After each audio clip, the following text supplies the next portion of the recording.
Before we get started, I want to thank everyone for listening, not to just last week's big 100th episode, but all the time, every week. Since I mentioned the 100th, let me quickly explain the weirdness that went on with it. Now, this is only a YouTube issue. Though it displayed the full length, time-wise, of the video, it would only play for 2 seconds, and only on your computer. Mobile phones worked, as well as all the other streaming services.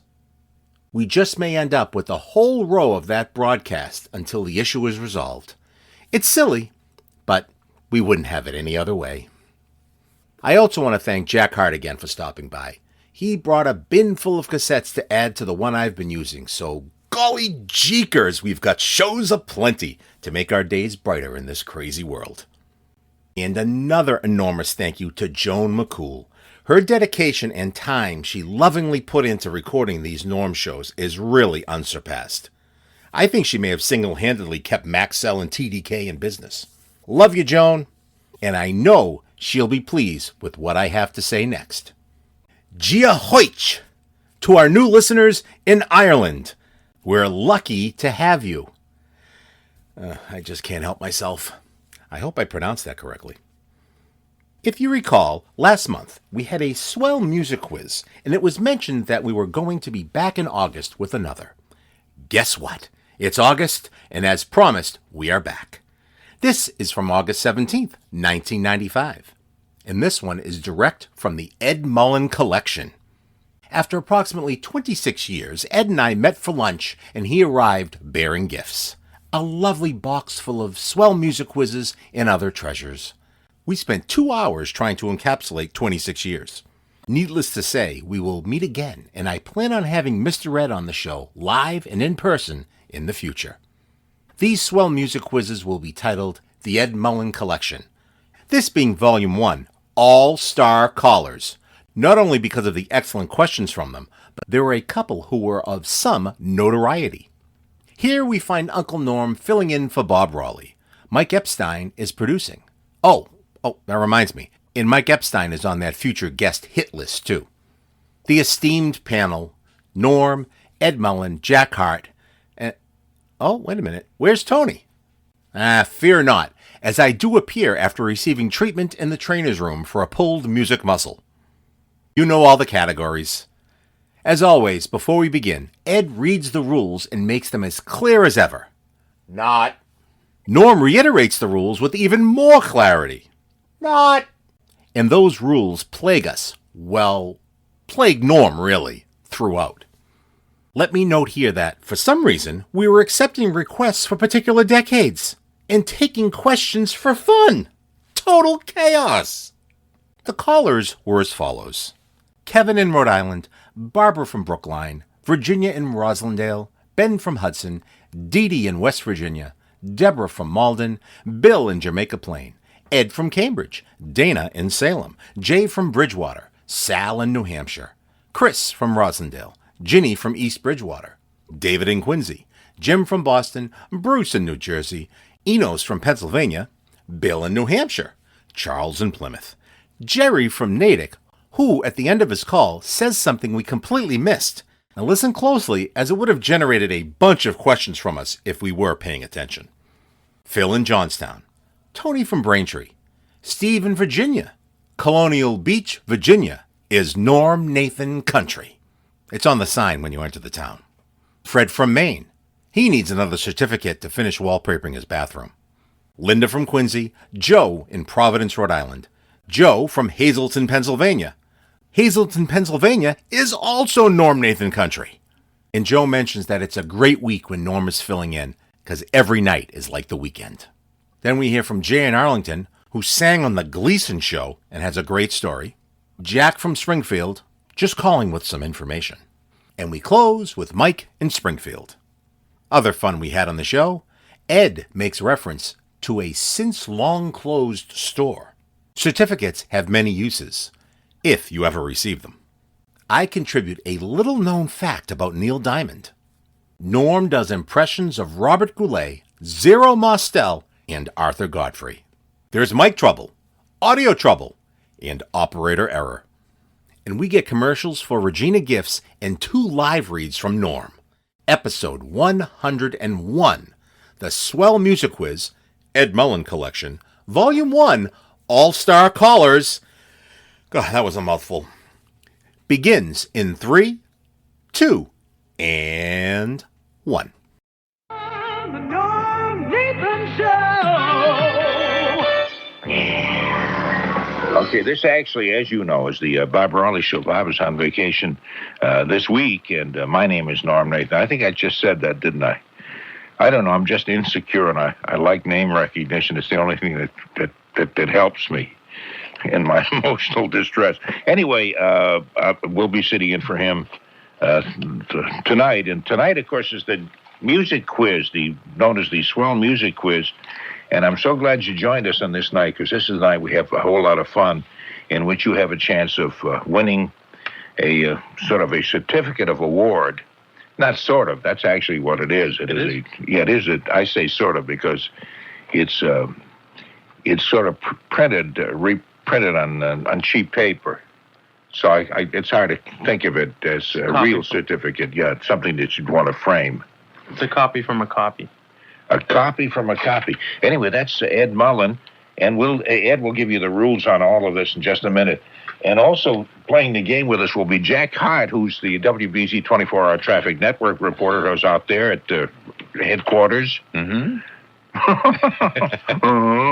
I said headquarters, a traffic headquarters, not just any kind of headquarters. Well, we actually do serve as generic headquarters for any organization that needs a headquarters. And you report traffic. Do you lease yourself out for private traffic reports stuff? Private traffic reports we'll handle, like the groups who sell corn will be their headquarters. Will be the headquarters for people who do anything. If they have a parade, we'll be the headquarters. If they have a band, we'll be the headquarters. Okay, I think we've had quite enough of that, Jack. That sounds like HQ to the rescue. You betcha. That's really wonderful. I tell you what, we'll go through the rules of all this. Those of you who'd like to play the Swell Music Quiz with us, the categories are almost any category you'd like. We have rock and roll. We have a category of Broadway musicals, jazz, big bands, whatever you like. The only thing is, when you begin, you have to stick with that category. Now, Ed Mullen will be along in just 1 minute and outline some of the rules. Meantime, if you'd like to call and be in line to play the game with us, the phone number is 254-1030. 254-1030. And, of course, the area code to Boston is 617. Summer is prime wedding season, so those shower and wedding invitations will be arriving in the mail. Regina Gifts of Andover, Arlington, Norwood, and Melrose can help you celebrate these happy occasions with the least amount of stress. Your gift giving can be a pleasure instead of a problem. At Regina Gifts, there are no 5-day, 3-day, or 1-day sales. Every day, all year through, the discounts and savings are there, waiting for your occasions of celebration. How many times have you purchased something and returned several days later to find it marked down? Not at Regina Gifts. Discounts on name brand china, crystal, and gifts are off the published retail prices, so you can compare. The savings are substantial. Shop in an atmosphere you deserve. Stores that always deliver service, savings, and satisfaction. For a treasure chest of tasteful merchandise, make Regina Gifts your gift-giving headquarters. Gift wrap is complimentary, layaways are invited, and shipping is available. Regina Gifts of Andover, Arlington, Norwood, and Melrose. Open Monday through Saturday, 9:30 to 5:30. Call toll-free, 1-800-310-9933. That's 1-800-310-9933. Okay, well, let's go through the rules, and here's how we'll play the game. And again, the phone number is 254-1030, area code 617. I would suggest you call, even though you may not know the rules yet, since we haven't outlined them, unless you remember them from the last time, because the lines fill up very quickly. In fact, they already have. Okay, how do we play the Swell Music Quiz, Ed? It's very easy, Norm. Very easy. All you have to do, Jackie, with me. Oh, sure, yeah. Yeah, very easy. Now, help me out. 3 rounds of questions. Now, when you call up, the first thing you got to do is have a music trivia question. Make sure it's music trivia. Mm-hmm. Now, here's how it goes. We'll throw a question out on the table. Hopefully, the caller will get that answer correct. And if they get it correct, they move on to the second round.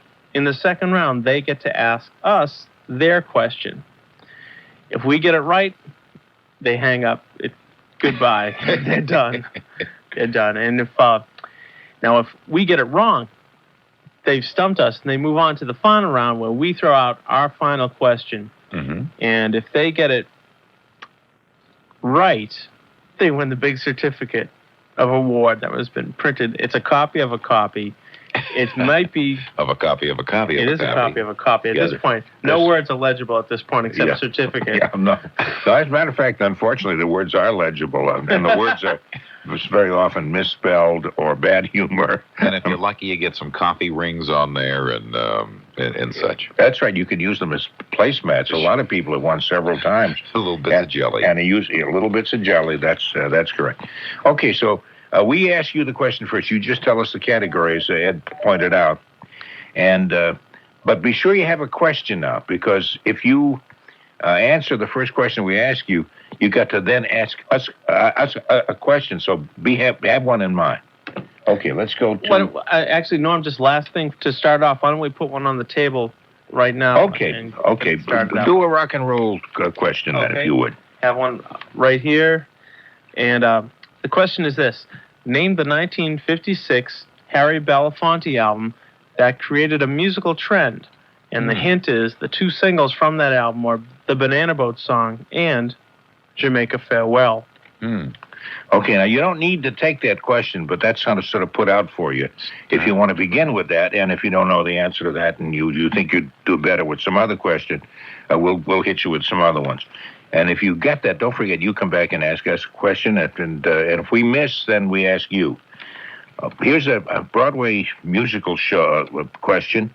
The musical involving two characters named Nathan Detroit and Sky Masterson. What was that musical? Okay, well, that's the Broadway musical one. A jazz one would be For Whom Was Birdland, a famous jazz spot in New York named Birdland. Not too tough if you're a jazz fan. And, of course, into the big band area, a number of questions there. You can give us the name of a man who wrote and arranged the Dipsy Doodle. The Dipsy Doodle will get in your... You know that one? He arranged it for Tommy Dorsey, and a study in Brown for Glenn Gray. Did a lot of arrangements, and then organized his own band. Who was that band leader? Moderately well known, but always had a good band. Okay, any of those things. But whatever category you pick, whether it's rock and roll, jazz, big band, or Broadway show tunes, we have to stick with it for the entire three questions, assuming you get through that. Okay. Kevin in Rhode Island. Hi, Kevin. Hi, Norm. You old bebop, are you? Oh, yeah, man. You know what I'm saying, man? Okay. Talk some jive. Okay, what category would you like, Kevin? Well, I was going to go with rock and roll, but that jazz question is too irresistible. Okay, because you're going to have to get another question, too, along the jazz thing. I've got one. Okay. And we'll... Okay, in other words, we'll ask you another one also. Okay. You want to answer that for whom Birdland was named? Birdland was named for Charlie Parker. Charlie Parker is exactly right. Now, what's your question for us? And it has to be a jazz question now. Okay. Sonny Rollins, as long as we're talking about names and nicknames, Sonny Rollins' nickname before he became known as Sonny, and whom was he nicknamed for? What was the nickname? Why was the nickname coined? Whom did it derive from? Your grammar is perfect. Whom was it derived from? Everything. It's really smooth. I have no idea. I don't know. What is the answer to that? Nuke. In fact, one of his early albums was called Nuke's Time, N-E-W-K, and it was derived from the Brooklyn Dodgers pitcher Don Newcomb, because they thought that it was said that he resembled Don Newcomb. Is that right? I never heard that one. That's a new one. That's a new one on me. I got the liner notes of a Sonny Rollins album. Okay, so you win that round, we lose, and we ask one more question of you, and if you get this one, and then you win the cheap certificate of award. My pulse is racing. I would think so. This is really an exciting kind of thing. Let's see. I was going to give you a tough one. I won't give you a tough one, though, because you're much... I'll give him a tough one. He got that easy. I'm only 36. Oh, that's got nothing to do with anything. Do you know Louis Armstrong's theme song? You said you're 36, and that goes back beyond. But he used that theme song right up to the time of his death. His theme his theme song. Louis Armstrong's theme song. Yeah. Would it be When It's Sleepy Time Down South? Exactly correctly. That's correct. So there you go. We'll turn you over to Mike Epstein, who's our producer, and your name and address. Give him that, and you'll get a Chief Certificate of Award within 8 to 10 months. Norm, my life is complete. Well, it will be when you get the certificate of award. I know you want to show it off to all your friends. I will. Anyway, thanks a lot, Kevin. Bye. Bye-bye. Barbara in Brookline. Hi, Barbara. You're on WBZ. Hi. Hi, what category would you like? I'd like show tunes. Show tunes or showbiz. We threw out a question before, the musical that featured a couple of characters named Nathan, Detroit, and Sky Masterson. You want to take a shot at that, or do you want another question? Nathan Detroit, Guys and Dolls. That is correct. Okay, now do you have a question for us along? I certainly do. Who was the person in My Fair Lady who sang the song Get Me to the Church on Time? Oh, yeah. The big, chunky British guy. Right. What was his name? I'm getting married in the morning. Exactly. What was his name? That's all. Isn't that awful? I mean, that's kind of should be a household name. Mm-hmm. And we're in the wrong household. Yeah. Jeez, that's awful. I cannot think of his name. I give up. Who? Stanley Holloway. Stanley Holloway. Shame on me. Shame on me. Incidentally, Tony Nesbitt has just joined the panel. Yes. And so that kind of firms up the defense.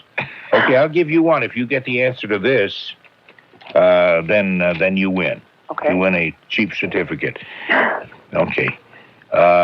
Name the musical by Neil Simon and Burt Bacharach that was based on the movie The Apartment. Remember The Apartment, James, with Lemon, right, and a whole bunch of others, Fred McMurray, and so on. Anyway, they wrote the music, and it came out as a Broadway show. And what was it called as a Broadway show? I saw the show, but I don't remember the name. Oh, I'm sorry. I'm sorry, too. Can't even make a guess then. Okay, what we'll do is keep that hanging there in case anybody else wants to answer that. Okay. And thanks a lot for calling, Barbara. Okay, thank you. Take care. Bye-bye. Okay, Virginia in Roslindale. Hi, Virginia. Hi, Norm. How are you? Fine, thank you. I'd like to take a shot at the Broadway musicals, if I can. Broadway musicals. Okay, and what show did you want to... no, we already answered the other one, didn't we? And what shows were the songs... these songs featured? Whatever Lola Wants, You Gotta Have Heart, and Shoeless Joe from Hannibal Moe. Damn Yankees? Damn Yankees is correct. Okay, what question do you have for us? Okay, and what musical do we have the song sung, We Need a Little Christmas Now? Oh, that was Auntie Mame. Ah. Yeah. You got me. I hope so. God, I hope so, Virginia. Hey, thanks a lot for calling. Okay. Bye-bye. Bye. This is kind of interesting because normally we get tons of questions on rock and roll, and that's a category for you folks who'd like to get into the rock and roll area. We get lots of those questions too, and our phone number is 254-1030. Area code is 617. Ben in Hudson, Massachusetts. Hi, Ben. Hi, how you doing? Good. What's your category? Well, I want to enter into the rock and roll category. Oh, the rock and roll. Okay. Try to make it a little more modern for me. Okay, a little bit more modern and rock and roll. How about something from the 80s? Sure. Okay, you calling from? Hudson, Massachusetts. Hudson, Mass. Okay. Near Worcester, yeah. All right, this is particularly for a Boston area caller, a Massachusetts caller like yourself. Name 2 out of 3 and you get it correct. Name the leader of these bands. Till Tuesday. Till Tuesday? Till Tuesday. All right. 2 out of 3, so. Okay, keep going. Keep going. The Cars. Oh. That's that tall, skinny guy. That's right. Norm Nathan. Yeah, that's right. A Norm Nathan look-alike. Yeah. The leader of the Cars? No, what's the next one? You already lost. I'll come back to that one. You come back to that one? And then the last one's even tougher. The Stompers, a local Boston band. The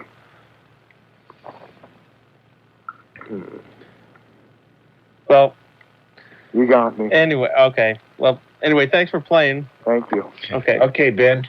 We'll go to How let's see. modern did he want it yesterday? Dee Dee in West Virginia. Hi, Dee Dee. Hi, Norm. Hello. Hello. Okay, what category would you like? Let's rock and roll. Can I do Okay. the one that they just mentioned? The Oh, 2 out sure. of Any 3? question that has not been answered, you can use those, of Okay, course. lead singer with Till Tuesdays. I think her name's Amy Mann. That's right. Okay, and Rick Ocasek with the Cars. That's right. Okay, Dee Dee, that was great. How'd you do that? I'm good. Sal Baglio for the Stompers. That's right. That's Okay. right. I have one for you. Go right ahead. Okay, there's two pretty well-known groups, The Crest and Brooklyn Bridge, and the guy was lead singer for both of them. Can you tell me who he was? Johnny Maestro? Right. Gotcha. Okay. You're good, too. Okay. What can I say? Okay, Dee Dee. Thanks very much for Thank trying. you. Bye-bye. Okay, let's go to Deborah in Malden. Deborah, hi. What category would you like? And I get rock and roll Ro- from maybe the 70s. Rock and roll from the 70s? Okay. And let's see. Here we go.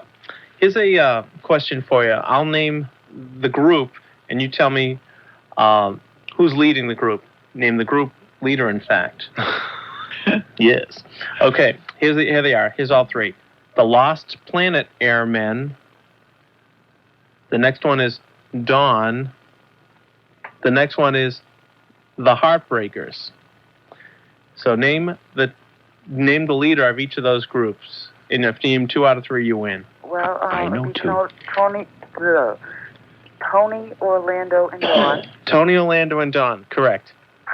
Tom Petty and the Heartbreakers. Tom Petty and the Heartbreakers. Great. You got it. And cross out 3, I'm out. I don't know the other You group did at fine. all. Do you know Tom? No. I know. Hot Rod Lincoln. What is it, Jack? Commander Cody. Commander Cody and the Lost Planet Airmen. Mm-hmm. Excellent. Now, do you have a question for us, please?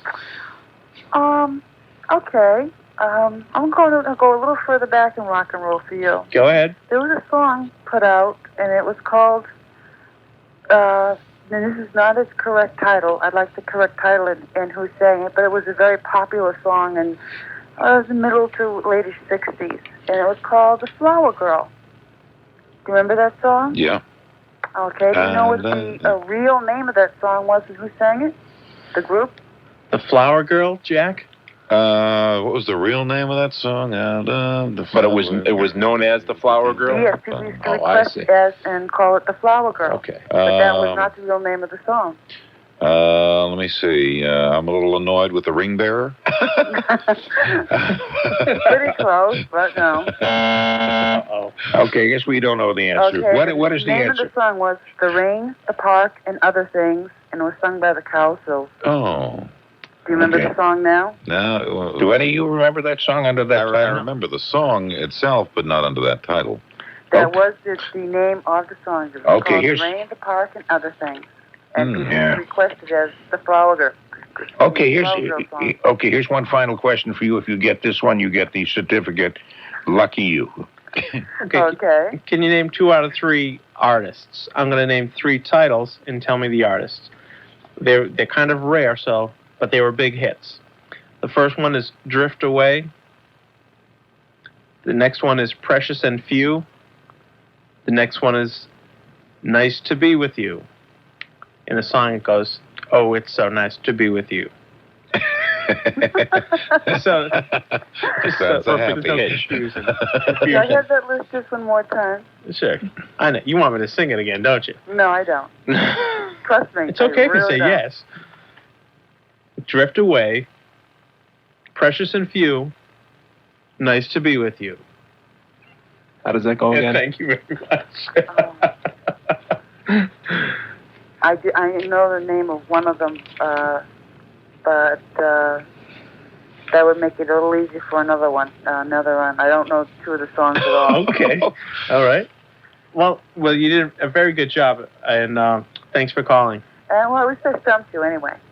Yes, you got us. Yes, Yes, I you got did. you. Okay, thanks, Deborah. Have a nice evening. You too. Thanks She's a lot. marching around the room now. I stumped the M up and up. Okay, let's just take a break for a couple of commercials and stuff, and then we'll take more calls. The phone number is 254-1030. Our area code is 617. Up with here, WBZ News, the station you take to work. Traffic on the 3. The legend you lock on. Congratulations, Boston. Stay smart with the one legend. WBZ News Radio 1030.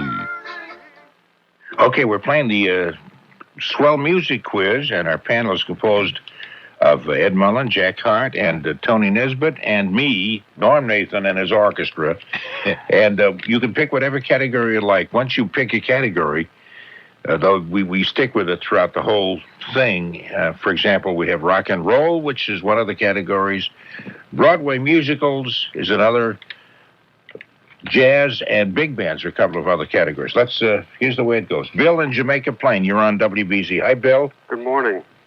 Good morning. What category would you like? I'd like to answer the question about the leaders of 70s rock bands. Okay, 70s rock bands. It's 2 out of 3, did you say? That's right. We got well, we already did the one about the leaders of the rock bands, but I have I just put out a couple of one-hit wonders there on the table. Do you want to grab that one? Could I pick the 60s? All right. British Invasion, if you can be more specific. Something that you know, is that it? Yes. Okay. Let me just look through real quick. I'll find a good 60s questions and just pop one right in here. And I would say, can you tell me who is nicknamed Mr. Excitement besides Norm Nathan? This is a band? No, this is a singer. All I can think of is Tom Jones. Mr. Excitement, not Tom Jones, no. Not even close. Well, you wouldn't kind of consider him quite rock and roll, would you? Oh. Yeah. Yeah, I was thinking of rock and roll. Oh, well. No, unfortunately, sorry about that. Okay. Okay, Thanks for calling. Thank you, Bill. Fred in Cambridge. Hello, Fred. Ed in Cambridge. Pardon me? Ed. Oh, Ed in Cambridge. Okay, Ed. What category? How about rock and roll from the 1950s. Rock and roll coming up from the 1950s. Who is Raymond Robinson better known as? Oh, my God. Raymond, your host. Ray Charles. Ray Charles is correct. Good one. Do you have a question for us? Yeah. Can you tell me, this is from the 50s, too. I mean, it has to be, right? Yep. Well, it doesn't have. No, it's just as long as it's rock and roll. The same area. All right. The name of the group that recorded it was a big hit back around, I'd say 1953, and the title was G-E-E. The Crows? You got it. Okay, thank you very much. Let's see, we have Dana in Salem. Hi, Dana, you're on WBZ. Hi, Norm, how are you? Good, thank you. What category? Rock and roll. Okay. How about, like, from the 70s to current? Okay, rock and roll from the 70s. Here you go. Here's a yes or no question. All right. 50-50. Did Barry Manilow write the song called I Write the Songs? No, I don't think he did. Are you going to stick with that answer? You're trying to fake me out, aren't you? Okay, Barry Manilow, I Write the Songs. Did he write it, yes or no? No. You're correct. I knew it. You know, it was written by Bruce Johnson of the Beach Boys, and he actually wrote it about Brian Wilson. If you listen to that song, it somehow fits. I Write the Songs to make the young girl sing. Stay away from He's that. trying to stay away from it. It gives me nightmares, you know. I understand that the first song, the first line was actually a little bit different. He looks like he's been alive forever. Brian Wilson. Ragtaggy look. Yeah, very good. Very good, Jack. Thank you. Is that... question for us. Yeah, okay, Dan, ask us something. I read this on a card, and I don't know if it's true, but this is something I read.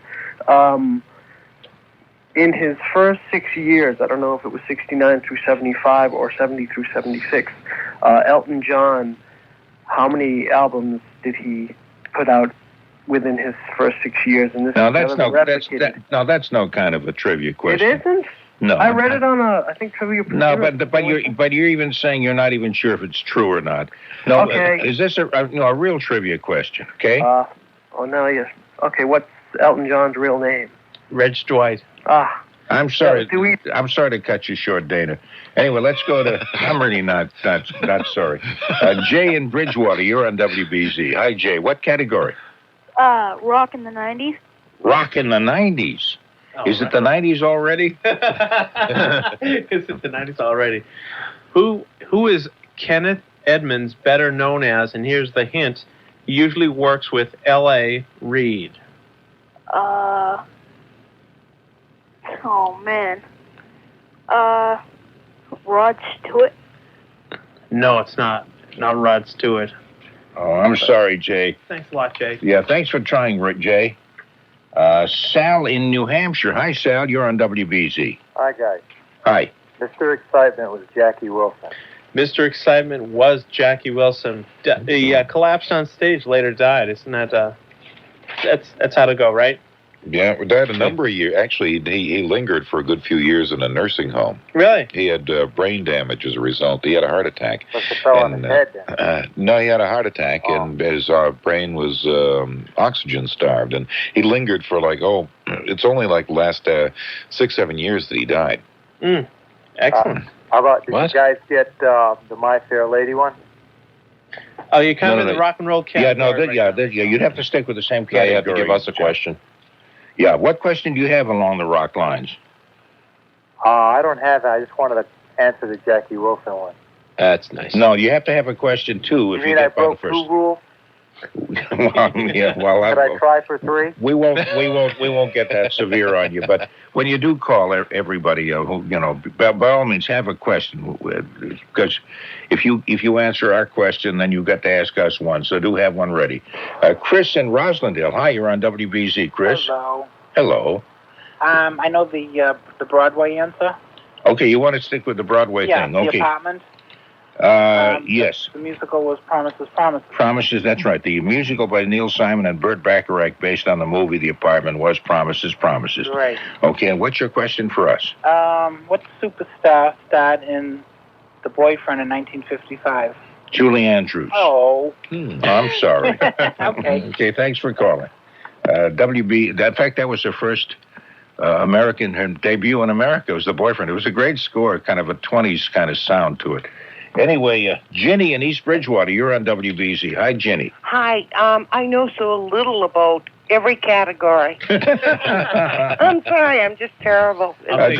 Just pick one you think maybe you know a little bit about. Well, this is something that you had before, but I hope to heck that I'll get these 2 because I want to ask you people one question. You had something, Precious Are Those? I think that's David Cassidy. No, the name of the song was Precious and Few. Precious and Few. Isn't it the Partridge Family? No. Oh, it's not. Oh, my God, and I'll never get to the other one. Well, you can ask. All right, could I do it for fun? Yeah. All right, when Neil Diamond was 17 years old, he recorded a song, and it's on 4, I'm a Neil Diamond fan, it's on 4 of the tapes, different types of, taping. Do you know what it is? And he makes mention of it on all of these 4 different versions that I have, that when he was 17 years old, he recorded this. And what does this song show up in different recordings of his? 4 of them, 4 different versions I have. But he does the 4 different versions, Yes, right? he does. Okay. Yes, he does. What do you think, Jack?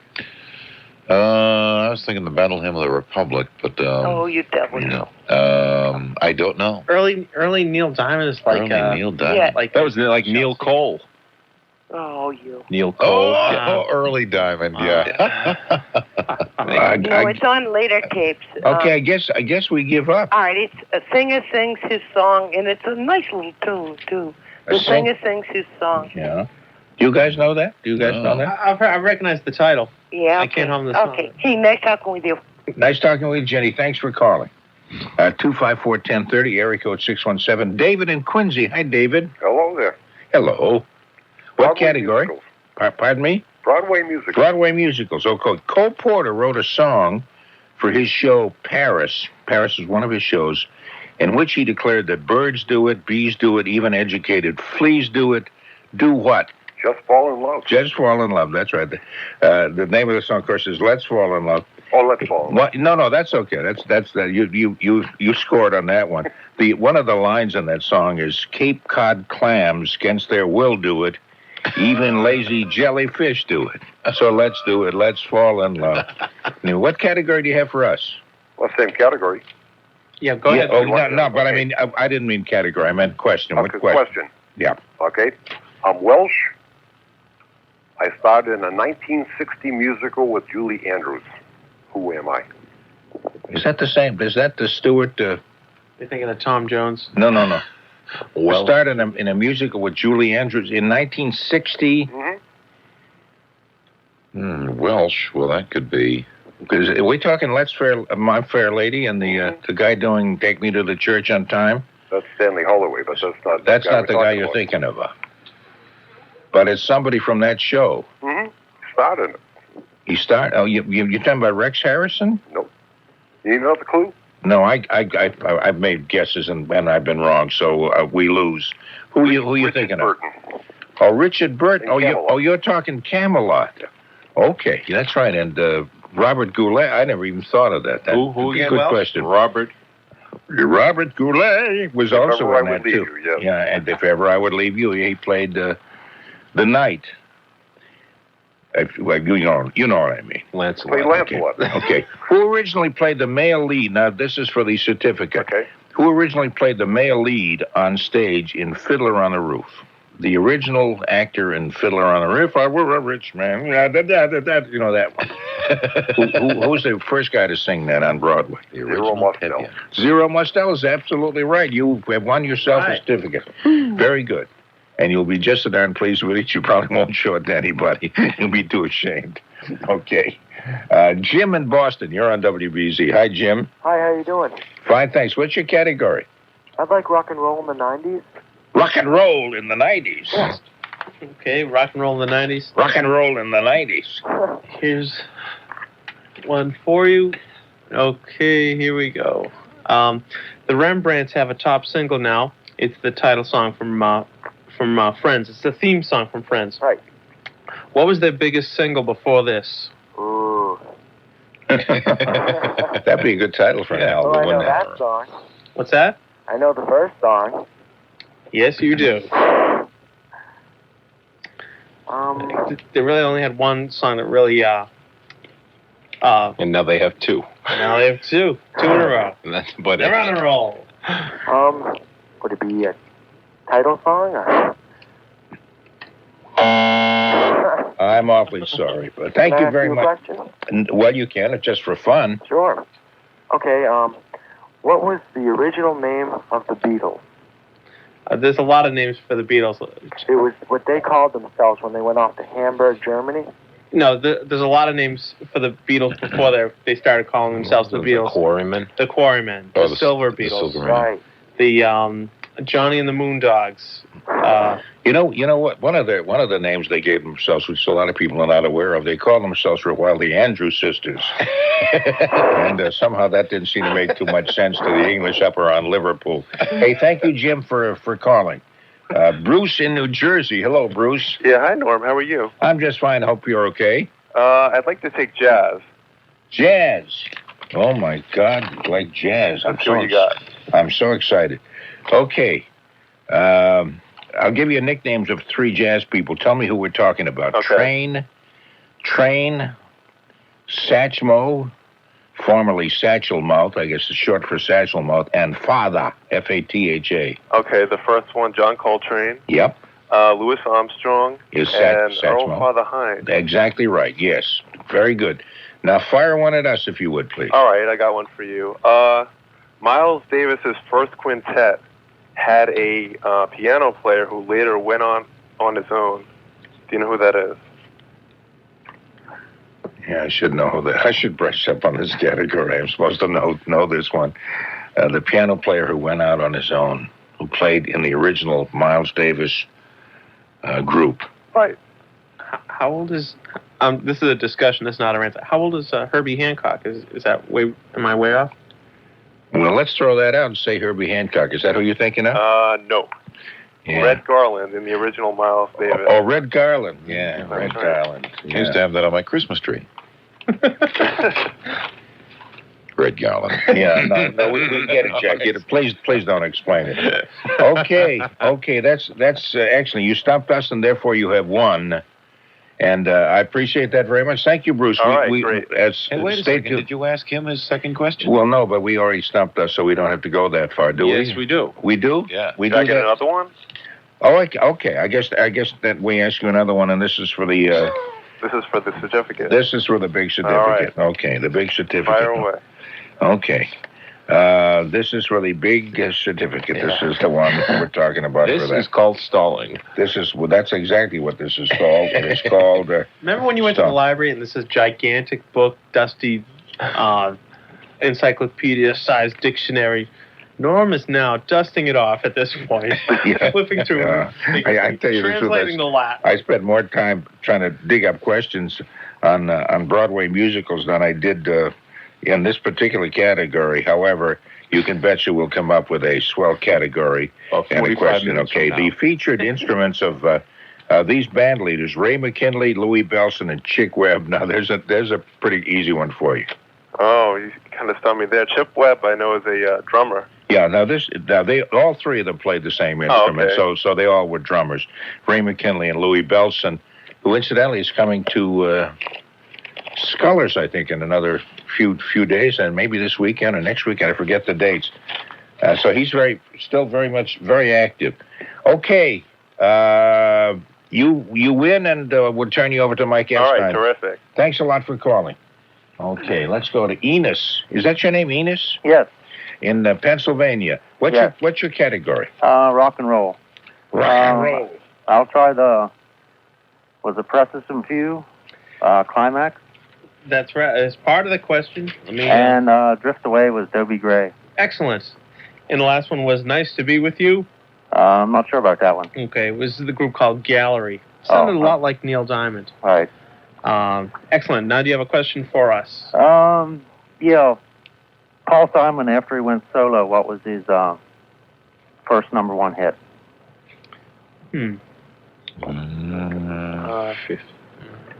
Ryman. Let's see. First number one hit. First number one hit was that. Me and Julio. Do you think? Either that or 50 Ways. 50 Ways to Leave. Oh no, that's later because that's later, still crazy. I meant to say Julio. Me and Julio down by the Schoolio yard. Okay. What is the answer? Me and Julio. 50 Ways to Leave Your Lover. Oh, you guys said that, did you not? Yeah. I threw that out. I'll take that. I'll take the blame. Okay, so you didn't have a number one before that? Number one solo before that? Is that what you're telling me? Excuse me? He didn't have a number one solo hit before that? Kodachrome and Loves Me Like a Rock both went to number two. But, 50 Ways was his first number one. Well, I had it right. I want that noted in the records. Okay. Well, you did that name was mentioned, but not as an official answer. No. Okay. So we got a question for you now. Right. Here we go. Rice. Name all 50 ways. 50 ways. Name them. Let's see. Okay. I'm going to name three songs and tell me the artist on each one. First one is Ghetto Child. Ghetto Child. No, I don't know. All right. You still got a chance for a couple more. Next one, In the Ghetto. Elvis Presley. Correct. Next one, you got to get this one. The World is a Ghetto. This would be the ghetto question. And if you ghetto this right, you get the... Oh, stop it. Will you stop it, Jack? The World is a Ghetto? Save that for the dumb birthday game when we don't really care. Okay. No, I don't know that one either. Sorry. No, you only got 1 out of 3. All right. Thanks anyway. Thanks for playing. Sure. Okay. Bye-bye now, Enos. Okay, how about Bill in New Hampshire? Hi, Bill. You're on WBZ. Yeah, the last caller just got to questions I was looking for. Oh, he got in just before you, right? Yeah. Okay, But anyways, we'll try rock and roll, I guess. 60s or late 60s, possibly. All right, the 60s. Here we go. Okay, I'm going to name the groups. Can you tell me who's the leader of the groups? Oh, boy. Okay, in other words, Diana Ross, the Supremes, that type of thing. Sure. Here we go. The first one is the Zodiacs. Oh, boy. Somebody that's the man's name and the Zodiacs. Yeah. Do you want me to name all three? Or? Yeah, I guess so. Okay. I'm not going to do so good at this. I can tell. Who knows? Next one is the Starlighters. Blank Blank and the Starlighters. Yeah. He's a little bit older than Next one. I am, I guess. But go ahead. Blankety Blank and the Playboys. Oh, that's Gary Lewis and the Playboys and the Starlighters. I'm sorry, the second question was? Starlighters, right? Go ahead, the Peppermint Twist. Oh, yeah, that's, What? Say it again. Yeah, I'm trying to think of it. Not Jimmy D, but G something or other. You almost said it. Just. Oh, boy. Yeah, they did the Twist, the Peppermint Lounge and the Twist. That's right. Yeah, I'm sorry. You really just missed. I suppose we should have given him maybe a little more time, but that was a lot of time. Anyway, you came very, very close, Bill. I'm sorry that you didn't make that, but you can hold your head up proudly. Any place in New Hampshire, but don't cross the line into Massachusetts. You're a dead duck. No, obviously I'm joking, but thanks very much for calling. Okay, thanks, guys. Bye-bye. Bye-bye. Okay, let's take a break, and we'll do a few more commercials, and we'll be right back. Silver City Ford, Hyundai, Coachman, and Silver City Dodge, Toyota, Southeastern Massachusetts, largest dealer group, Route 44, Raynham. Okay, we're back with the Swell Music Quiz, and what a lot of fun we're having, right, kids? Yeah. Oh, yeah. Oh, yeah. Well, Oh, I yes. guess. Okay, let's go to Charles in Plymouth. Hi, Charles. You're on WBZ. Can I pick up on the second part of that question about the two groups? The fellow missed the second one. Well, I'm sorry, what was that question the again? last question on the Starlighters. Yeah, Joey D and the Starlighters and Gary Lewis and the Playboys. That's right. And the other one, just for your information, was the Zodiacs. And do you want to take a swipe at that? No. They did the song "Stay" in 1960. Oh, Zodiacs. Maurice Williams and the Zodiacs. Exactly. You got it. Very good. You got it. Okay, so you asked us a question. All right, this is one that... As though I could answer a question on rock and roll. I'm sorry. Go ahead, please. This is an appropriate one. There was a Boston doo-wop group in which 4 of the 5 singers were brothers. What was their big hit and what was their last name? A Boston doo-wop group. 4 of the 5 Darryl brothers. Gould, where are you? Darryl, where are you? Daryl, if you're listening. And 4 of the 5 were brothers. Can you give us a time period? 57, right around there. Okay. I have no idea. Wow. It has to do with music, too. You think of the musical scale and you got the name. The G-Clefs. G-Clefs. Who were the 4 of the 5? Who are the names? Wait a minute. Oh, you got the name of the band. What was the question? The name 4 out of the 5? No, the 4 of the 5 guys were brothers. I have the name of the band. We just need the name, the last name. Yeah. Oh, I see. The Clef Brothers. It wasn't the Cleftones, was it? It was the Cleftones, yes. Not the Cleftones. No, the G-Clefs. He had the right answer. Oh, Who were the G-Clefs. guys? Okay. Oh, who were the guys? 4 of the 5 had the last same name. I think we lost. Okay, no, we missed out on that. What is their last name? The Scott brothers. They came from Roxbury. Did it include Jack Scott? No, there was Teddy Scott, Okay. Chet Scott, Timothy Scott, Arnold Scott, and the only guy Okay. who was Ray Gibson. Wow. Okay, what final question then for you for the certificate? Here we go. Your question is this. Levi Stubbs was the lead singer of what? Let me finish the question first. Levi Stubbs was the lead singer of what 60s and 70s vocal group? Oh, no, how about a 50s question? Come on. No, why don't we just let's finish the question. It's already been said. Started in 1957. They were known as the 4 Ames brothers. I didn't say that. All right. Okay, they were known as the 4 Ames, and the hint is they're from Detroit. So there go the Ames brothers, who are from Roxbury. This question was all. Don't say anything. Read the whole question again, because it's all. Levi Stubbs was the lead singer of what 60s and 70s vocal group? By the way, when they started in 1953, they were known as the Four Ames. They changed their name to a much more famous name of a singing group from Detroit. The famous singing group's name is... No idea. Okay, I'm sorry, Charles. But yeah, thank you very much for trying anyway. Anybody else can use that as a lead-in question. What we're going to do is take a break for the news, and then we'll be back with the second hour of the quiz, the Swell Music Quiz. 254-1030, area code 617. Ed Mullen, Jack Hart, Tony Nesbitt, me, Norm Nathan, all this as part of the Bob Raleigh Show this Thursday night. And so stay tuned with us, and do give us a call. You're listening to the 50,000 watts clear channel voice of news radio. Okay, back to the Swell Music Quiz, and what a Swell Music Quiz it is. I like to play with words because words is my business. Anyway, we have Ed Mullen, we have Tony Nesbitt, we have the very lovely Jack Hart. Hi, Jack. Let's see, I have a feeling he's not plugged in at the moment. There you go. Hi, Jack. Hello. Hello. Okay, we're all set for the second hour of the Swell Music Quiz, and well, we won't go through the rules again. I think people understand it pretty well, and as we go along, you'll get the idea. Okay. We'll review the questions that have not been answered then.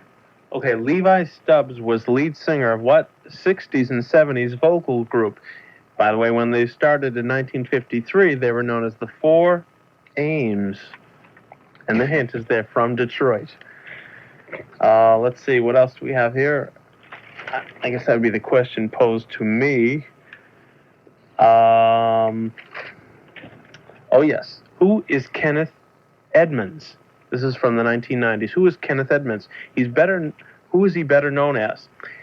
He usually works with L.A. Reid. And yeah, that one got me too. Yeah, it's a tough one. And I think we're up to date. Okay, and we have no questions on musical comedy. Outstanding. Those are our categories: rock and roll, musical comedy, jazz, and big bands. And you have another question? I just found one more from the 50s. Named the 1956 Harry Belafonte album that created a musical trend.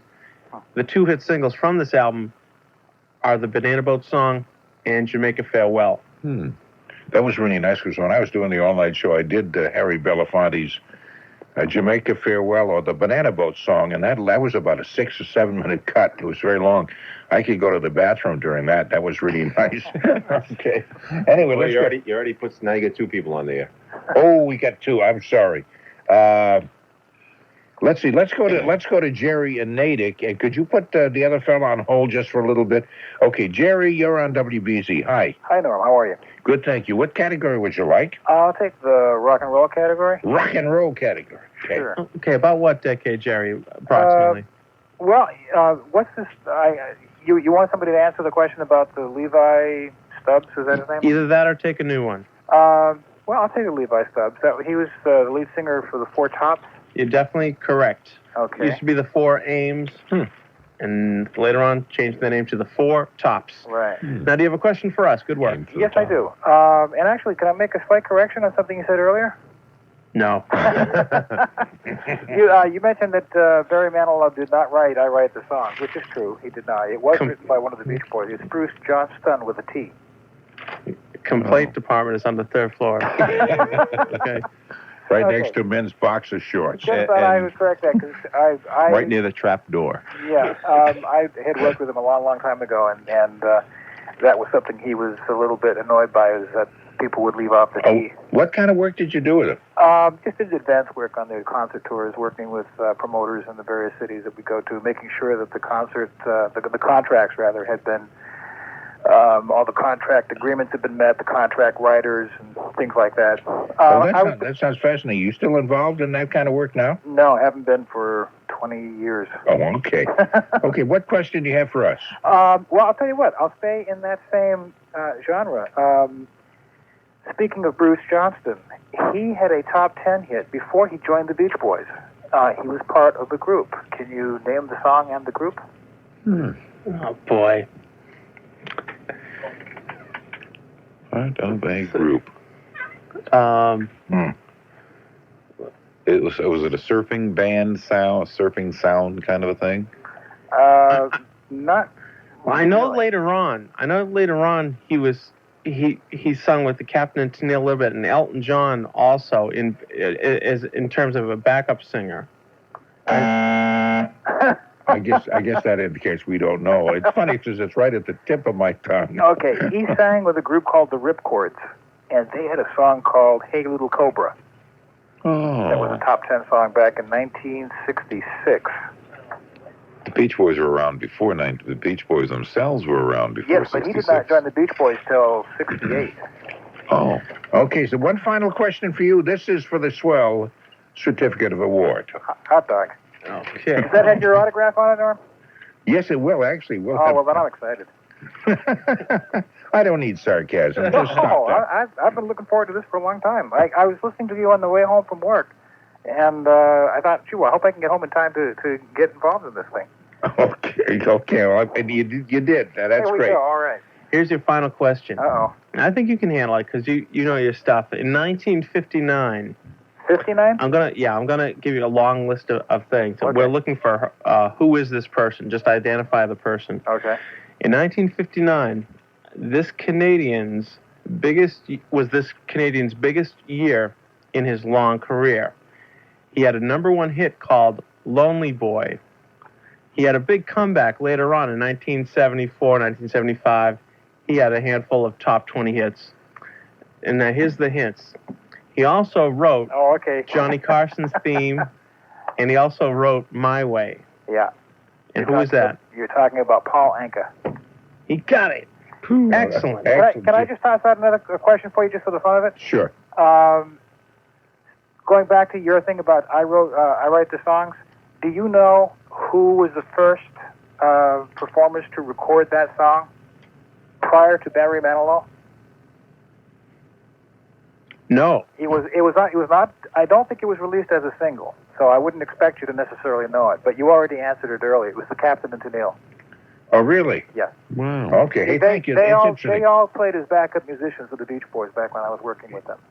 Okay, our producer is Mike Epstein, so hang in there and talk with him and give your name and address. We'll get all the stuff out to you. Phil in Georgetown. Phil, you're on WBZ. Hi. Hello, old sport. Hey, old sport. Thank you.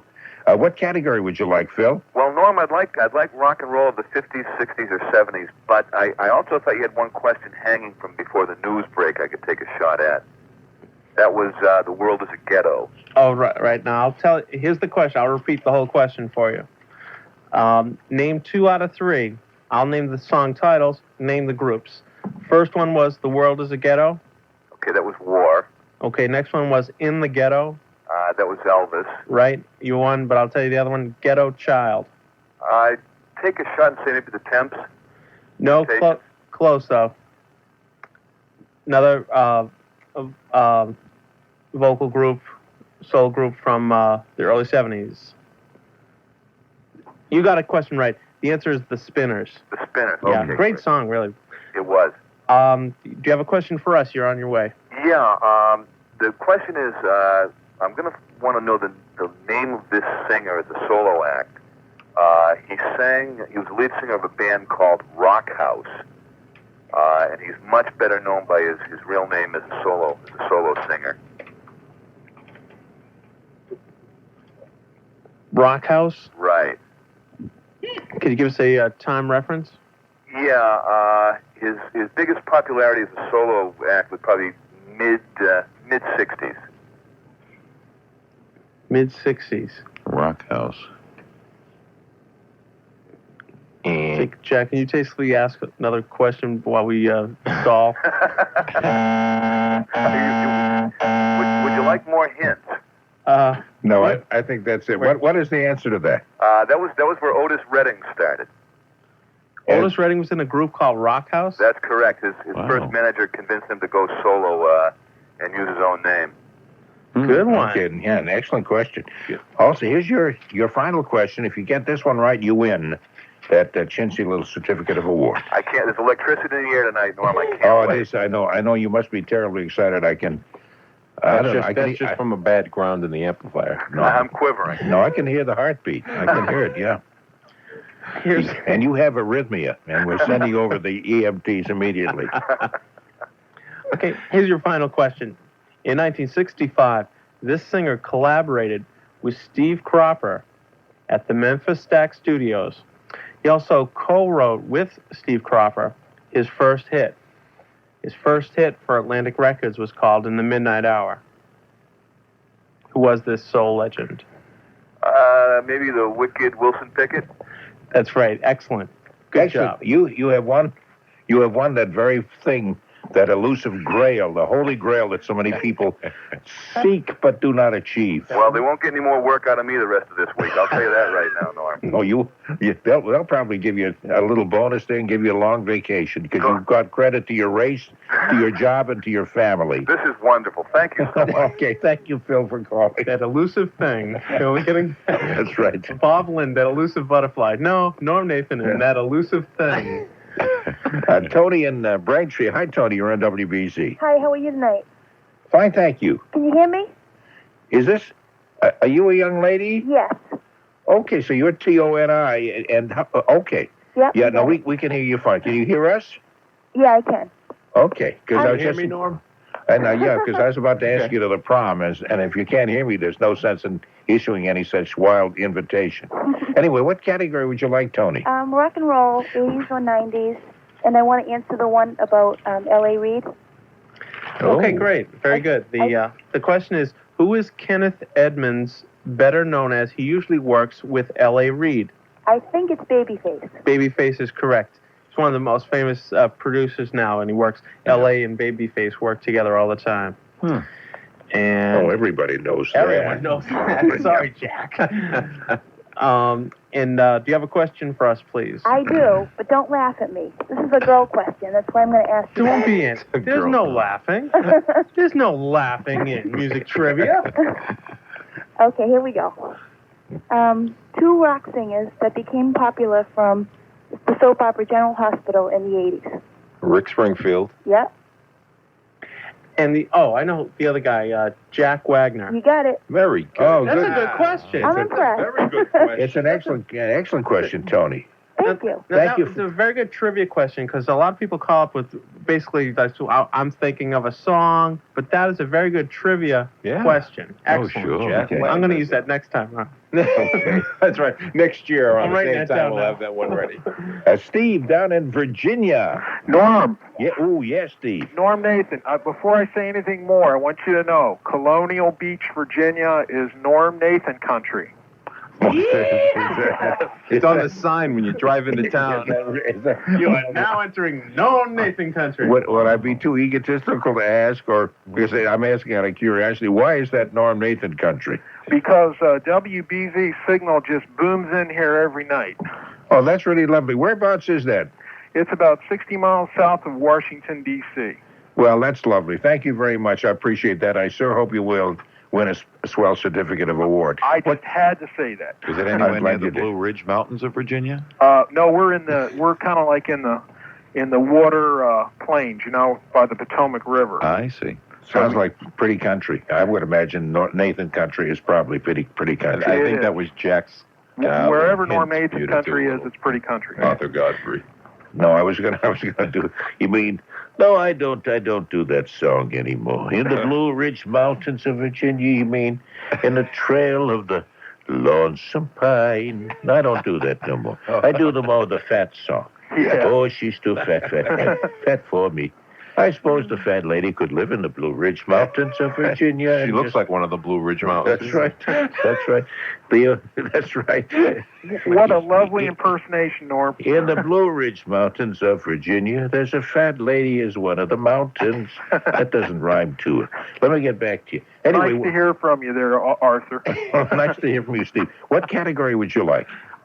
Norm, can we get pull something out of the hat for 60s rock and roll? 60s rocker, we can pull something out of the hat. Anything you say, Steve. I'll close my eyes and pull one out. Okay. Okay, and I'll let you guys read it. Watch your hands. Jeez. Oh, sorry about that.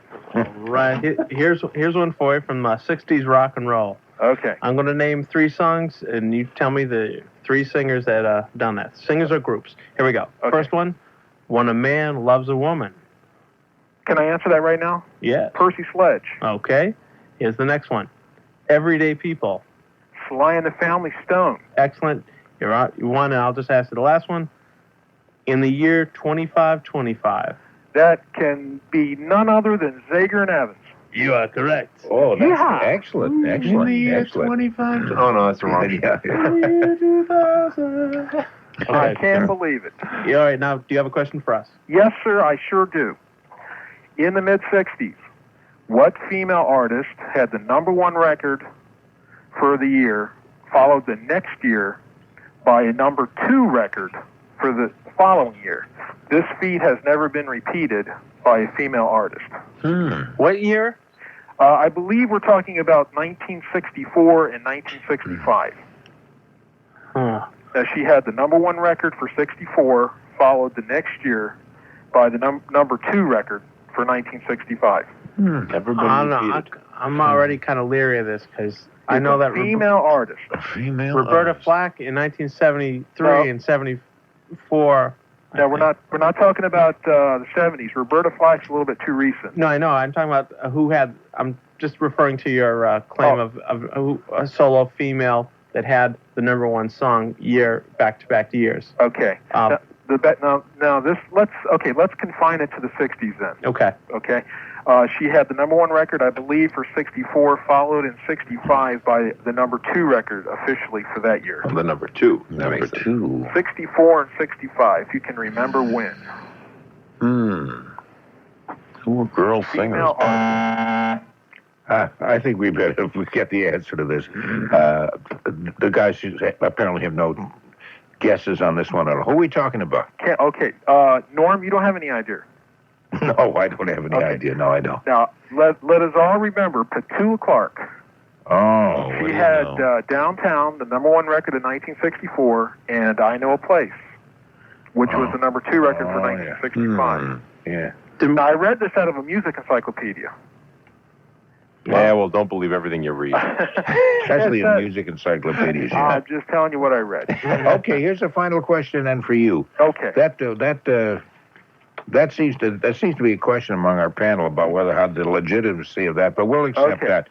And here's one for you for the certificate. After all, he's in Norm Nathan country. That's right. How can we turn him down for that? I don't think we've ever had a certificate framed and hung in Norm Nathan country. Oh, well, I hope you do this time. Okay. It's going to be hung proudly. Okay. There's at least 3 in the province of Norm Nathan. But, oh, that's right. But not in the county. What TV talk show host had a hit single in 1966 with the song called The Men in My Little Girl's Life? That has got to be none other than the father of mediocrity, Mike Douglas. Yeah, that's right. Mike Douglas. Now, not the Michael Douglas, who's the actor, but Mike Douglas, who is his great-great-great-great-grandfather. No, there's no relation. I made that up. The great talk show host. At least once a year, he would drag that song out, and people would gather around to watch him weep. The only other song that was as obnoxious as that, and remember, I'm a father of girls, so you would think, that song is aimed at me and my heartstrings, and I always thought it was the most stupid song. Yeah. There was another one. There was a guy named Richard Todd once, a singer, who did one called something about my little girl, and that had to do sort of the same sentiment about a father gushing over his daughters and stuff. Yeah, I hate songs like that. I mean, they're kind of overly sentimental. But I'm glad you brought it up anyway, Steve, and it's got you a certificate. Thank you so much, Norman. Okay, thank you very much, and thanks for calling. Okay, let's go to Fred in Maine. Hi, Fred. Hey, Norman. Hey, this is going to be a big band thing, I'll bet you, yeah. I know that. How have you been? You okay? Well, I've had a rough time. Mike will tell you about it. Listen, I need one more certificate to paper my bathroom. Okay, that's good.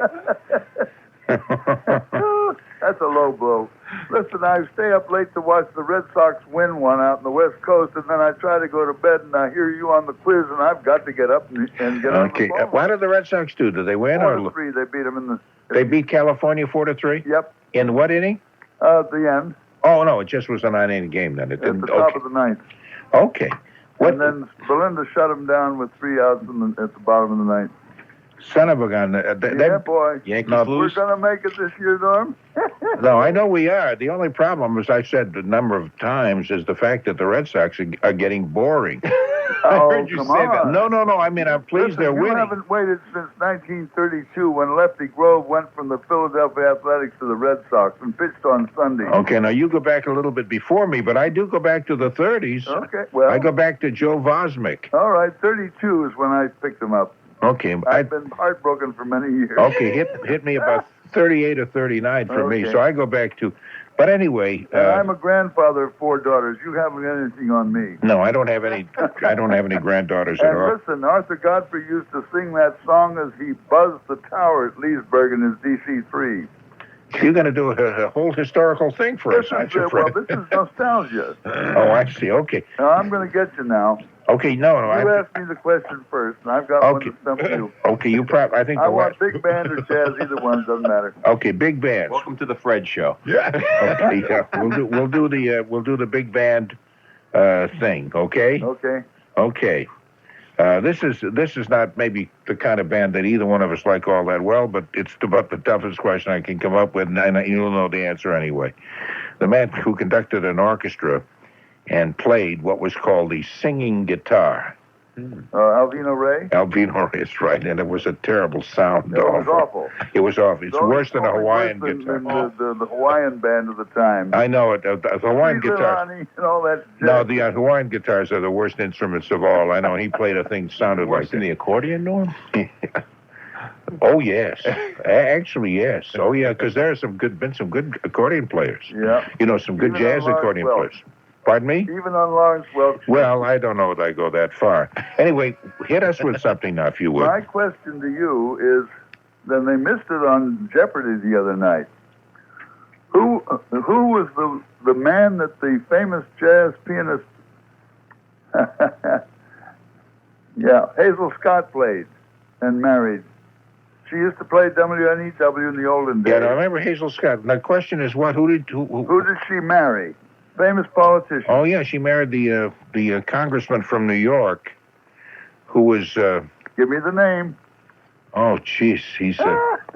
No, I know exactly who you're talking about. He was up on some charges and stuff at one point. Oh yeah. And I can't think of his name. Adam Clayton Powell. Adam Clayton Powell. Yeah, shame on me. I should have known that. Yeah, you should know that. I had to escort that guy when he came to Madrid once.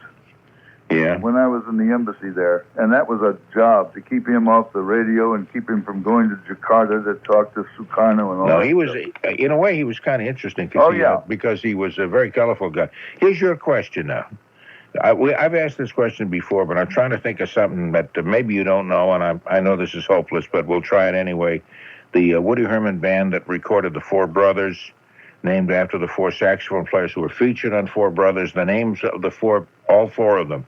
I'm not even going to let you off with like 2 out of 4 or 3. I don't know them that well. I was never a great fan of Herman's. You don't know them? The early Herd I liked. Back when they did. No, I just don't know them. Okay, we'll keep that. Can you name 2 out of 4? No, I can't name any of them. Any of them, okay. I was probably overseas when they were hot. And so I wouldn't have known them. No excuses. Oh yeah, because they've sort of gone down in history through the years. Hang in there, and maybe somebody else will know the answer. Someday I'll get you. I've still got to pay for that bathroom. Okay. Hey, Fred, it's always a pleasure to talk with you. Thanks for calling. So long, man. Bye-bye. Bye-bye. And it actually is proven to be good for you, and you're wondering, what is this it that I'm talking about? Were you guys wondering that? What is that? Yes. Yeah. No, I'm talking about taking vitamins. I was just going to say that. You gave me a chance. You don't think I'd look as good as I do if I didn't take vitamins? And my whole life is dependent upon taking vitamins like Power Vites and Power Mate, made by the Green Turtle Bay Company of Summit, New Jersey. I was thinking of the company that my ancestors were awarded when they came to this country from England. It was the Green Bay Company. But this is the Green Turtle Bay Company. From England? From England. What about one from Paris? This is the one from, that's a whole other thing. Oh. But this is one is from Summit, New Jersey. Powervites is a highly absorbable, 100% all-natural multivitamin that will increase your energy. Right, we were just talking about it. My energy is increasing. Have you noticed that? Yeah. I can hardly sit still. I'm just bouncing up and down on the chair. It's the only one formulated with odorless garlic, boron, bee pollen, shark cartilage, and acidophilus, and no stomach-irritating iron. That's the same way my great-great-grandmother used to make potato latkes. Included all that in the ingredients. Extra acidophilus. Oh, acidophilus. She said, boy, that makes them really crisp. Yeah. Gotta be it. Gotta have it. Yeah. I never realized that it was such good stuff that they'd make it into a vitamin. Anyway, Power Mite, or sometimes called Power Mate. I got bitten by one of those. Power Mite. I had them in my garden one year, and they ate up all the cabbage. Power Mate is their antioxidant formula made from the finest herbs, like, here's the fun part, echinacea. I have a feeling I'm not even close on that one. It sounds nice, though. Ginkgo, which is what my father used to call me. You know, Norman, you're a ginkgo. Green tea and golden sea root. Sea root or seal root? Seal root, actually. You're right. You caught me on that one, you devil. Yeah. Just do it. Look and feel better. There's two separate things, you know. Seal root and sea root. Sea root is a whole different thing, no, that's true. Just do it. Look and feel better by taking Powervites and Powermate together every day. They're available at Health Marts, Chartwell, Bemis, Braddock, and Freedom Pharmacies and Pillbox Pharmacy. Is an intelligent. That's a good name. Pillbox Pharmacy. That's cute. Where are these places? Seaport Pharmacy, MediRite. Charlton is the one place where they are, and they're in various places. Oh, they're everywhere. And also White Knight Pharmacies. So tell your favorite pharmacist or health food store manager to get them for you. Do you have a favorite pharmacist? Because almost every family should have a favorite pharmacist. Nope. To order by phone, call 100. In fact, you could call 100, but that won't get you anywhere. Call 1-800-518-5252. That's 1-800-518-5252. You should call now. Well, after 2 o'clock, why don't you give them a call? We could call. Ask them how to pronounce some of those names on there. Yeah. They might still be. They might. Yeah, maybe find out where the operators who are standing by. See if they're ginkgos. There could be a bunch of ginkgos. They might be, but they might be full of energy, and they'd be a good kind of a good example of the kind of lovely body development. Why don't I shut up? Hold on. Qualified buyers. Dealer to subsidize 60-month payments to buyer source till $296 at dealer retail. Hyundai Coachman and Silver City Dodge Toyota, Southeastern Massachusetts, largest dealer group, Route 44, Raynham. We're back to the game now, ladies and gentlemen. Hold on a minute here. Wait a minute. Hello. Yeah, wait a minute. Mic number 1. Wait a minute. Main microphone now on, and I'm not on. Why is that? Can you hear? You cannot hear me. Are we on? Really? Can you hear me? Why can I not hear myself? Okay. Anyway, with us. Can you hear me? I can hear you. No, isn't that interesting? Can you guys hear me on your earphones? Yes. Yeah. Anyway, this is the swell music. Oh, wait a minute. I just heard a crack of the light there. We're playing the swell music quiz in any case, and we have a number of categories, and you know what they are. You can ask for rock and roll. You can ask for big bands. You can ask for musical comedy. You can ask for jazz. Or you can ask for whatever you'd like. Now, those are the main categories that we're talking about. Okay. You got it? No, I'm getting in here nothing on this thing. I'm sorry to get highly technical on you, because those listening can hear everything, and they're wondering what it is I'm talking about. The thing is, if I don't hear you on my earphones, I don't hear the people who are calling, and I can't talk with you. Okay, hold on a minute. Tony's now in full action here. Meanwhile, I'm gonna sit back. No, nothing at all. No, nothing at all. Headphones died. Well, this is getting desperate now, folks. I tell you what, why don't you hand me the earphones that are on the other side? I don't know what that'll do. Okay, would you hand me those, please? Thank you very much. I'm sorry to hold everything up and kind of be mumbling a whole lot. Okay. Too bad we didn't have a camera in there to see what this looks like. I don't even hear anything on these earphones. No, because I haven't plugged it in yet. I see. Okay. There you go. You ready? Okay. 1, 2, 3, and. Okay. Oh, that's good. That's very good. Okay. Let's go. Let's quickly pick up the game before all the time runs out on us. This is Linda in Quincy. I'm sorry to hold you up like that, Linda, but you're on the the Swell Music Quiz with all our entire group. How you doing? I'm fine. How are you? I'm just fine, thank you. What category would you like? Broadway. Pardon me? Broadway. Oh, Broadway musicals. Okay. How about the actor who starred in The Music Man? Oh. What was the name of the actor? Robert Preston. Robert Preston is correct. Now, ask us one on Broadway musicals, if you would. Okay. You familiar with I Can Get It For You Hotel? I'm sorry? Are you familiar with the play I Can Get It For You Hotel? Yes, I am. Okay, Barbra Streisand sang a song, Miss Marmalstein. Yes, she was Miss Marmalstein. I saw her in that, yes. Do you remember her first and middle names? Marmalstein's, the character that Barbra Streisand played the character's first and middle names? No. She sang a song called Miss Marmalstein. Yes.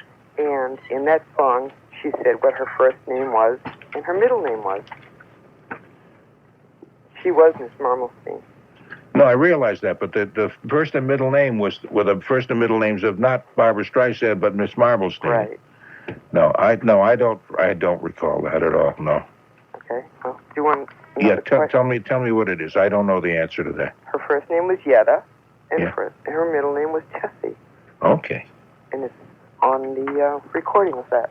Yeah, Elliot Gould was the star of that, and she played Boston. I saw her here. And Barbra Streisand was not known at that time, particularly, but she stole the show. Wow. And Elliot Gould, who's the big star, kind of faded not into oblivion, because he's still very well known. Did they marry after that? Yes, they did. They apparently they met during the production of the show, and she was sensational, though. If you know. Anyway, in what show? This is for the certificate. In what show did the song Aquarius appear? What was the name of the show? Aquarius. Hair. Is that what you said? Hair. That's absolutely right. You won a certificate. Very good. Very good. Thank you, Linda. Okay, let's go to Joe in Providence. Hi, Joe. You're on WBZ. Hi, Norm. How are you? Fine, thanks. Well, that was quite a wait. I really enjoyed that vitamin spot there. I think you should record that way and play it every night. Play it exactly the same way, so we don't change it at all. No, I think it's great. You've got good taste. you silly poop. I'm sorry. Okay. All right, I wanted to. There was a question about the Rembrandts earlier. Yeah. Can I answer that one? Yes, go ahead. Because I can't remember any other question. But I'll repeat the question. The Rembrandts have a top single right now. It's the theme song from Friends. They had one other big single before this, and that was The Way It Is. Right. That's just the way it is, baby. Okay. Right. Excellent. Next, do you have a question for us, please? Yeah. All right. I'm sorry. I'm a little nervous here. The Jay and the Americans had a song called "Only in America." All right. Mm-hmm. I think it was in the early. Well, I know it was in the early '60s. The music and the arrangements and everything were recorded in advance for another group originally. And do you know what group that was?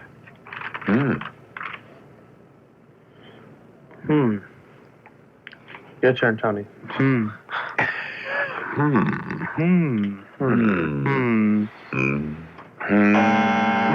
I can't say any more of these. We give up. What is the answer? The Drifters. The Drifters. Yeah, they didn't end up doing the song. Wow. Okay, and one final question for you. This is for the Swell Certificate. Okay. Because this is the magic moment, isn't it, kids? This is terrific. Okay, I'm going to name... Instead of sending you a certificate, maybe I could send you a copy of a tape recording of my reading the vitamin thing. That'd be kind of fun. You could play it at parties and everything, and everybody fall on the floor laughing. Sponsor would love that. Oh, man. Okay, anyway, here's the question. Okay, here's your question. This is in the year 1958. Name the cartoon that produced the number 10 and the number 11 songs of the whole year of 1958. And here's the hint. In 1959, the group also broke into the top 10 with a song called Alvin's Harmonica. Jeez, did you have to give that hint? Yeah, Alvin and the Chipmunks. Oh, right, okay. Jeez. Well, wow. Maybe if I show What were the name of the songs? Would you? The top. The name of the song is The Witch Doctor. Witch and, Doctor. I told The Witch Doctor, and was it the Christmas song? This guy's got it. Very good. Yeah. I was curious myself. David Seville, right. Yeah, excellent. Okay. Well, we have a winner. Oh, that's right. You're a winner, Joe. Very good. All right. Very good. Thanks. Thank you very much. I think Mike was very anxious to get his name and address and kind of clipped him. Joe in Pennsylvania. Hi, Joe. You're on WBZ. Hi, Norm. It's a great week when you're on.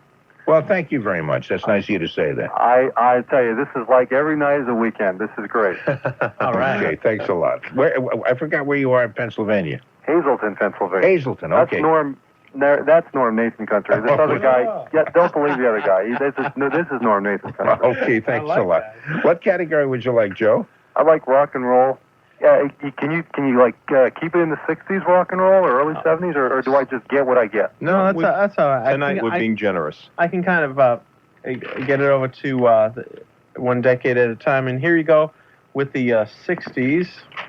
And here's the question. I'll name 3 bands, and you tell me who was the front person or the lead person in each of these bands. The Shondells. Tommy James? Right. The Fireballs. Oh, man, wait a minute. The Fireballs. Dwayne Eddy? No, but I'll go on to the next one. The Vandellas. Martha Reeves? Right. Excellent. Okay, so you got 2 out of 3. Good. Fireballs was Jimmy Gilmer. Oh, yeah, okay. The Sugar Shack. Okay. Does that mean I lost? No. I 2 out of 3 is my usual question. Maybe I didn't mention that, but 2 out of 3 is good enough. So you got that far. Now you have to give us a question. Okay. Here's a Beatle question. In the song "I Feel Fine," the first note in the song, something happened there, and it was an accident. It wasn't meant to happen, but they left it in the recording. Can you tell me what it was? You know, it's that funny sound. It sounds like a harmonic if you're playing the guitar. Yes. It goes. Exactly. So that's like distortion? Can you tell me what caused that and what it was? I know for a fact what it was. If you can tell me that, I'll send you one of my certificates. Did somebody drop a guitar? No. No. It sounds. Someone had a bad lunch. I guess we don't know. We don't know. What is the answer? Okay, according to a documentary, according to one of the Beatles, I forget who said this, told about it. What happened was one of them, whether it was John or Paul, was playing the acoustic, hit the A note, and it was an open A, and the other person in the studio was across from him with the electric guitar, and the electric guitar was cranked up pretty good, and the A string started the other A string sympathetically vibrating, and it became all of a sudden it started fret buzz, and so it was acoustic that the low. Okay, first was the acoustic, and then the electric came in there and added the harmonic to it, and they liked it so much they just recorded it, left it in that way. All right, my next question is, what frequency was it, and how many megacycles? It was A440. Well, you got us. All right, now I guess we have one last question. One more question. One last question for you. Okay. And here we go. Here's an easy one. Easy one for you, because you would not. Tell me the common thread between these 3 groups: Righteous Brothers, the Crystals, and the Ronettes. Okay. Man, this is not a trick question, is it? The Righteous Brothers, the Crystals. The common thread. Could they be all produced by Phil Spector? Exactly. Whoa! Hey, very good, Joe. Very good, Joe. You win a certificate of award. Oh, right. You'll be so pleased when you see it. You'll say, "How can a major radio station in its 38 states send out a piece of junk like this?" I'm so excited. That's the kind of excited remarks we get from most people. I can't believe it. We do have a bad spot on the attic wall. Okay. And it's going right up there. Okay. Thanks for the call. Okay, let's go to in the attic where no one can see it. That's right. Jay in Arlington. Hi, Jay. How you doing, Norman? How you doing? I love it when you bring up Arthur Godfrey because I sang on the Gleason show for the last 2 years out of Miami, and I used to get a big kick of going over the Causeway and Arthur Godfrey Way. I guess that was a big, towards his end of his career, he used to live a lot down there, and Gleason and Carney used to talk a lot. He's a real big favorite of Gleason. I don't know how, but why, but I used to remember in rehearsals, they used to talk a lot about it. Used to get a big kick out of that. Now, did you sang it in a group on the Godfrey show? We sang in the last 2 years of the show. I was a student at Miami, and they brought back the stage show at the Miami Beach Auditorium, and they were going to audition singers, and we went down en masse from a group, a little popular singing group we had called the Singing Hurricanes, and we did this 6-part harmony, full blowout song. We all stood there, and the guy yelled out, "Sing something in unison," so he sang "America the Beautiful," and we got the job. What did you say? Sings in Yiddish? Pardon me? No, in unison. Oh, in unison. I thought you said "America the Beautiful" in Yiddish. I would have been thinking about that. Not only when you got the job, especially with Arthur Godfrey. 4 guys and 4 girls. It was quite exciting because the last year it was on, they brought back a stage show of the old Honeymooners. Oh, yeah. And they went a round the world trip. And so every time we would come in and we'd do an opening couple of numbers while the people came in. Wow. And then it was live. It was live. And you'd get the countdown, and then you'd do the opening big production number with the June Taylor dances and Sammy Spear Orchestra. And actually my trumpet teacher in Miami, Al Hall, was the lead trumpet player in the Spear Orchestra. So he sort of is the one who gave us the clue that this was going on. You're going to have to call me aside from the game because I've got a million questions I'd like to ask you about that period. And I hate to hold it up because there are a lot of people who would like to ask some questions. We used to. Hold the rest of it. Hold the rest of it. If you could call me another time again, aside from the game, because we want to get on with this and answer as many as we can. Okay, what category? I'm going to test my skills from way back listening. Yeah. Okay, hold on. Tonight with jazz. I'm sorry. What is it? What category? I'm going to choose jazz. Okay, jazz, big band, that kind of stuff.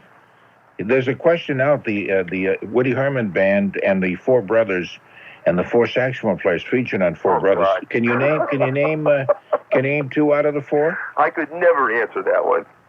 Okay, well that was just an extra one. You didn't need to. You know what? Okay, let me hold on. Let's not both talk. I hardly even hear you, so I'm going to pass on to another a caller here, but I would like to call you sometime, and I'll talk to you some other time. Okay, that's fine. Thank you. Take care. Bye-bye. Okay, I don't think he could hear. He said like something right there. He could not hear me. Okay, I'm sorry, because he sounded like he had an interesting career down in Florida. I would have liked to talk to him about that.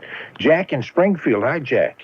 I do, Norm. I hope you or your panelists would consider putting an asterisk as of the 64-65 back-to-back years for Petula Clark as the #1 song. One was Downtown, and the other was I Know a Place, right? But somewhere out of that, it strikes a wrong chord. I understood Petula Clark to have a #1 hit, This Is My Song. And it also, to expand on it, it happened to be by a fluke. It was the same composer and arranger who also made a #1 hit. It was Sinatra's comeback 60s hit, Burt Camford's Stranger in the Night. And that's all I really wanted to say about it. That arranger, his name was Ernie Freeman. He was a black composer and arranger. And I don't know if you people have source there, but This Is My Song I understood to be her all-time #1. Well, it wasn't even our question, so, but... Yeah, no, I guess, well, I appreciate the information. Yeah. Thank you. And you want to stick with rock and roll, or do you have another category? No, that would be it. Thanks an awful lot. Oh, okay. Thanks for calling, Jay. Let's go to Mike in Springfield. Mike, you're on WBZ. What category would you like? Oh, first of all, I'd like to also ask you a question after, okay? Yeah, well, if you answer the first question, then you get to ask us one, too. Oh, okay. Darn it, I'd like to ask you one anyway. What category would you like? 60s pop, rock and roll, whatever the category is. If you miss, you can still squeeze in your question I'd anyway. appreciate it. Okay, here we go. Who wrote many of the Temptations' first hits? He never sung with them. And I'll name just a couple of the titles. My Girl, Since I Lost My Baby, Get Ready, and The Way You Do the Things You Do. Now, who wrote those for the Temptations? Wrote them? Oh, I'd have to take a guess. Smokey Robinson, probably. Exactly right. Oh, it was a guess. Okay. Do you have a question for us? Yeah, I have a question for you. This may strain your brain a little bit, but in 1967, the Mamas and Papas, okay, they had, I believe, a very good friend that they asked to become a fifth member. And the person turned him down and went on to do a single of his own that was a real big hit, and I think it was the only thing he ever did. Do you know who that person was? Are you talking about Barry McGuire? No, close though. Scott McKenzie. He did Are You Going to San Francisco? Wear Flowers in Your Hair. Okay. And I think they were such friends from what I read on the little booklet I had on some of this music that they named Mackenzie their Phillips? kid named their kid after him. Right? Mackenzie Phillips. Yeah. That was named, I guess, after Scott McKenzie. Okay, one final question for you, and this is for the certificate. Go ahead. Okay, here's the question for you. I'll name the, let's see.